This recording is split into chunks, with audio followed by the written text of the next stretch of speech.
அன்பர்களே, வளர்ச்சி அடைந்த வளர்கிற நாடுகளிலெல்லாம் காவலர்கள் இருப்பார்கள்.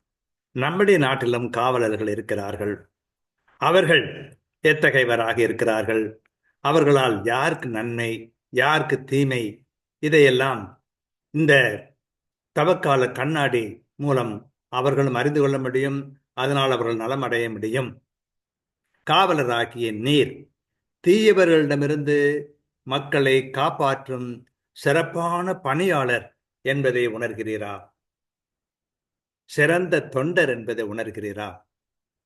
நீர் மக்களை அன்புடனும் கரிசனையுடனும் நடத்துகிறவரா?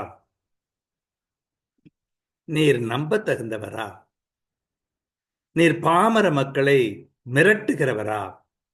சிந்தித்து பார்த்து திருத்திக் கொண்டால் எவ்வளவோ நல்லது. அன்பிறைவா, நான் மனம் திரும்ப வேண்டும். மக்கள் மனம் மாற வேண்டும். அதன் மூலம் உலகிலே தீமை மறைய வேண்டும், நன்மை நிறைய வேண்டும். ஆமென்.